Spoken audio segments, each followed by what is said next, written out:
We're getting the DRZ all ready, getting my load out situated. It ran out of CO2. I couldn't find my box, so I found them. And I want to make sure to bring some tire spoons, the longer ones, next time.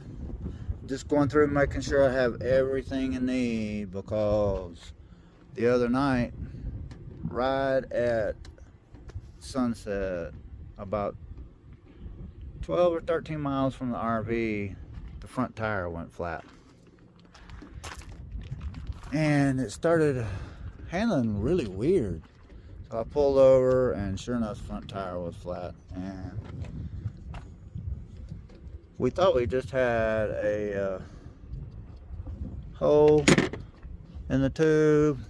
So we tried to air it up, and it wouldn't air up. So I knew something was wrong with it. And it somehow had leaked all the air out, and it ripped the valve stem out of the tube, which we saved the tube because we'll use the rubber on something.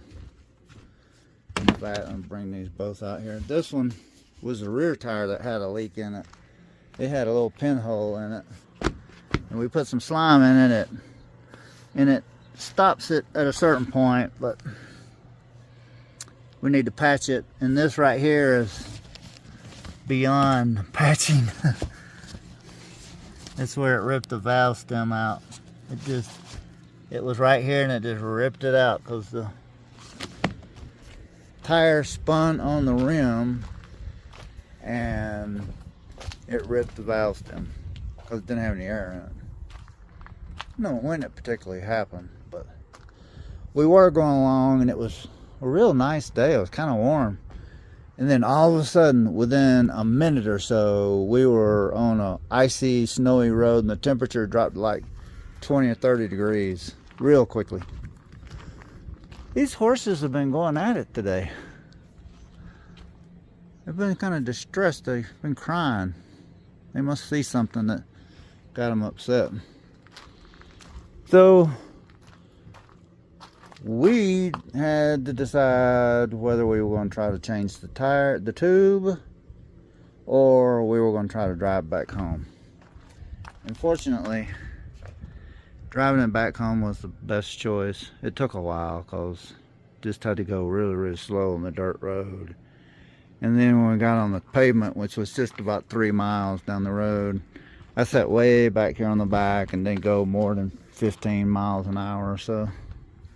Took us a while, we made it back. Which is amazing for these tires. With no air in it. Just amazing. Now you couldn't have done that on the rear. Couldn't have done it on the rear. No way. So with that said, we're making sure we're going through our loadout, make sure we got everything we need if that happens again. Because we didn't have but these short tire spoons. And I need to make sure I have a fishing tool. I think I do. Valve stem fishing tool, and I need to make sure I've got some CO2 because we don't want to have to use this pump, but we will if we have to.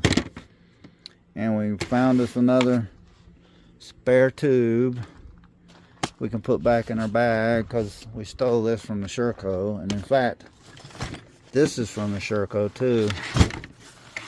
This goes on the back of the rack of the Sherco, so that's the Sherco tools. But you do need tire spoons. You ain't doing nothing without a tire spoon. And those things right there will work, but man, they're really short.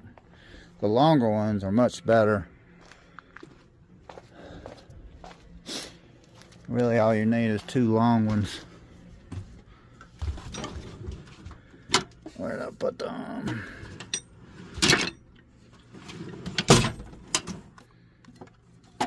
Here we go.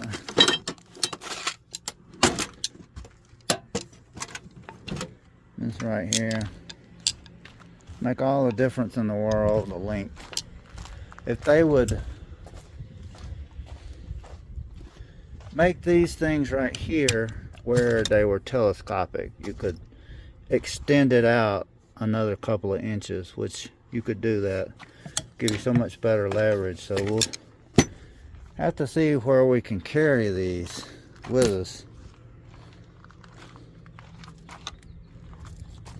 No, we'll have to maybe and underneath the seat there might be a place. If we have to, we'll just strap them like this. We could probably hide it underneath. Nobody would ever even know it's there. One on each side. Alright, that's what this is about right here, is making sure our loadout. And we've got emergency gear too. Got a cigarette lighter. We've got cotton ball. We've got some money in there. Got a few other things. And we have a first aid kit, but it goes on our vest that we have. We wear our armored vest.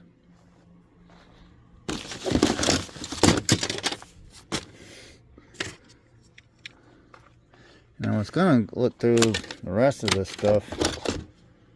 Like rubber cement. Need that to patch that tube. Alright. Maybe some glasses so I can see what I'm doing.